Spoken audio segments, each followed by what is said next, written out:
Kain. Ito nyo, sa mangkok ako kumakain. Mangkok.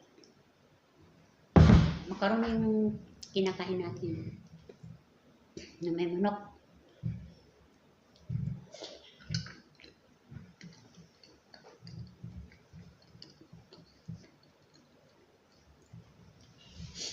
Alam nyo, ito. Mas gusto ko pang gamitin ito kasi maliit lang siya. Kasi malaki kasi pag malaki, ganon. Kaya maliit lang, ganyan. Pag malaki kasi kailang, parang laki-laki. Ayoko ng malaking kutsara. Nasanay na ako sa maliit. Kayo nasa inyo yan kung gusto niyo malaki. Pero ako talaga, kutsarita ang tawag dito, kutsarita.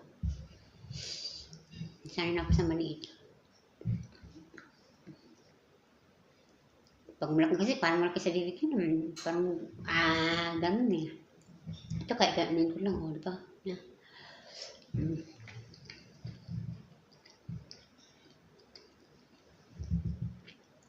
Nasanay na ako sa maliit.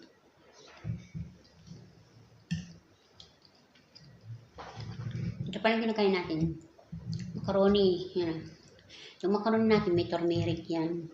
And then, ginisa lang siya sa ginisa lang siya sa bawang sibuyas at kamatis. And then, ilagay na yung manok. Tsaka, yun, ilagay na yung manok. Igisa mo na, halo-haloin mo yung manok. Lagyan mo ng paminta, durog, pamintang durog. And then, ilagay mo na yung turmeric. And then, siyempre, halo-haloin mo muna, tao ng konti. And then, tsaka mo lagyan ng tubig. Ayun, tsaka asin. Kulan mo yun hanggang orasan mo yung manok katarti. Pero yung ilalagay mo na yung ilalagay na tubig is mainit na yun. Ito yun. Para sa tubig ito. Yung iniinit ko yung tubig doon, tsaka ko nilalagay sa manok. Ayun, orasan ko siya ng 30 minutes. May timer yung lutoan dito. Pag 15 minutes, mga 20 minutes, kapag pagkalipas ng 10 minutes, 10 minuto, pero 30 minutes yun Pagkalipas ng 10 minutes, ilagay ko na yung macaroni. Tsaka yung gulay. May gulay ito. Pinilagyan ko ng gulay, patatas, tsaka yung kos. Ito yung kos ako. Ano tawag ito sa Pilipino, kos. May patatas. Tsaka may sili, mahaba sili. Ay, alam mo, masarap pag lagyan mo siya ng maraming mahabang sili. Tsaka pusa lang.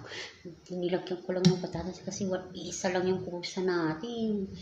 Tsaka isa lang yung sili. Pero pag maraming sili, halimbawa is apat yung sili. Tsaka yung pusa 4. Hindi ko nalalagyan ng patatas yan. Masarap siya, masarap.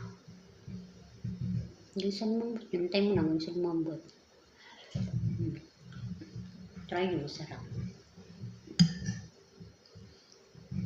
Sa Pilipinas naman, iba yung macaroni nila. Ginasa sa... Pero sa totoo lang, tumira ako sa Manila. Siyempre, may mga sakit. Ayaw na nila ng may gatas. Dati, kumakain sila ng macaroni na may gatas. Sa ganyan Pilipinas, sa Pilipinas, may gatas. Pero simple lang. Ikisa lang nila sa sa bawang sibuyas, laki ng carrots. Pero may manok na may ito kaya basta may sahog. Hindi na nila nilalagyan ng gatas. Dahil sila dun. Ayun. Kaya ako, nasanay akong kumain na walang gatas. Siyempre, sa gatas din, parang ano lang. Kasi may mga kulay naman na yan eh. Tapos, ayun lang, nilalagyan ko lang siya ng carrots, yun lang. Siyempre, pag magluluto ako ng macaroni doon sa Manila, yung gisa lang sa sibuyas, bawang, kaya anong sahog yan, then paminta. Hindi, halo-halo yung paminta. Then, yung pakulo mo, tsaka, yun lang. tubig, mainit na tubig, yun lang. Tsaka carrots, yung carrots ang nilalagay doon. Hindi nilalagay ng patatas, carrots lang. Yun lang. Manila yun. Gusto ko na kasi ako. Hati na. Yan.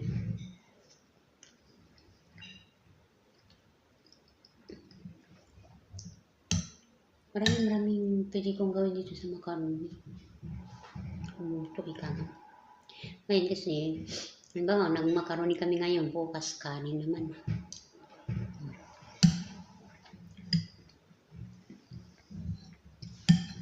Alternate siya.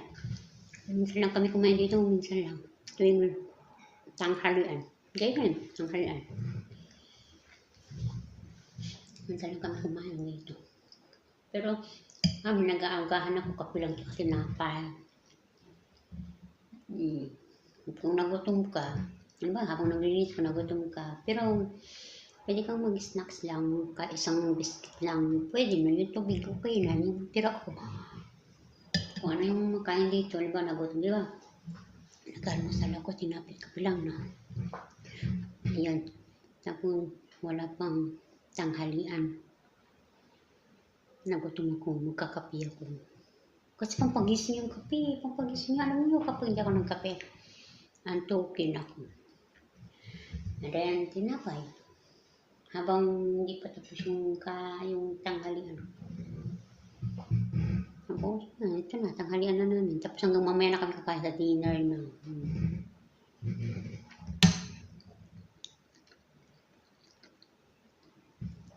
Ang dinner ko, tinapay na naman. Pero pag walang tinapay, halimbawa walang tinapay. Kung ano yung ulam, halimbawa kung ano yung tirang ulam ng tanghali. Pagkain yun ang kinakain ko. Pero minsan may pagkain, hindi ko kinakain, wala ko. Parang, tinapay pa rin ako, tinapay pa rin. Nasanay na ako sa tinapay.